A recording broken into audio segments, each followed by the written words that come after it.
When they were approaching Jerusalem, in sight of Bethphage and Bethany, close to the Mount of Olives, he sent 2 of his disciples and said to them, "Go off to the village facing you, and as soon as you enter it, you will find a tethered colt that no one has yet ridden.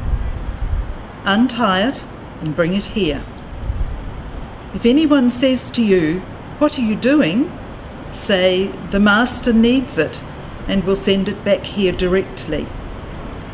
They went off and found a colt tethered near a door in the open street, and they untied it. Some men standing there said, "What are you doing untying that colt?" They gave the answer Jesus had told them, and the men let them go. Then they took the colt to Jesus and threw their cloaks on its back, and he sat on it. Many people spread their cloaks on the road, others greenery which had been cut from the fields. And those who went in front and those who followed were all shouting, "Hosanna! Blessings on him who comes in the name of the Lord. Blessings on the coming kingdom of our father David. Hosanna in the highest heavens." Christine, that's a powerful reading. We hear it often at this time of year as we enter into Holy Week. Did anything strike you about it as you were reading it? Well, many things have struck me about it, and I guess it's very, very familiar to me from many Easters. But I think the thing that strikes me most about it is the contrast. Here's Jesus coming into Jerusalem, great acclaim, hosannas, people celebrating and really, really welcoming him. But we know that it's going to change just within a few days. And so it's a sort of bittersweet. And it's or powerful. Sweet bitter. It is a powerful reminder too, though, that Jesus in his journeying has always shown himself as a servant, and I think this image of the donkey, although we know it comes and it has a reference back to the prophecy of Zechariah about the sign of the Messiah coming in on a donkey, but the donkey was a beast of burden and a great symbol of humility, as opposed to the horses, of course, that the Roman cavalry would be riding.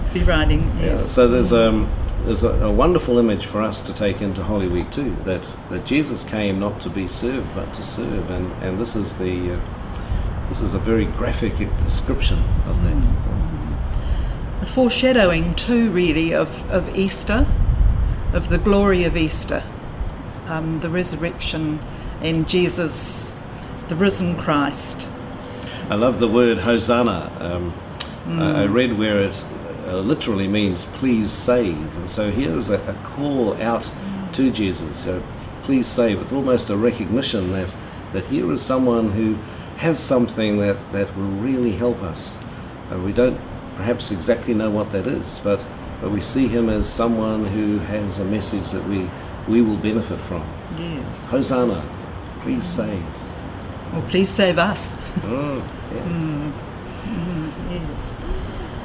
The palm branches that are used here in our tradition, we take those same branches on our Palm Sunday and we give them to the people. We say, take them and put them in your homes and display them, and let it be a sign that you are part of this journey too. And then when we come towards next Easter, we take those branches, they bring them back, and we'll burn them, and they become the ash that we mark ourselves with on Ash Wednesday.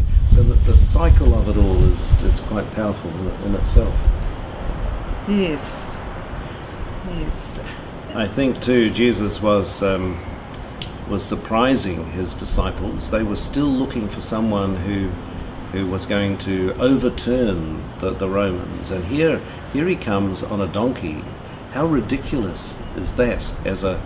If you want to put an image of a fighting person, you're actually presenting something of great weakness, back to that humility.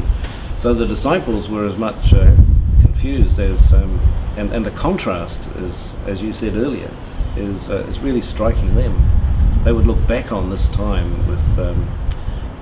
with a lot of questions, and in the end, a tremendous revelation. Yes, I found it interesting, talking about questions, that Jesus sent them off to find the colt and bring it to him. And it appears to me that they went without question.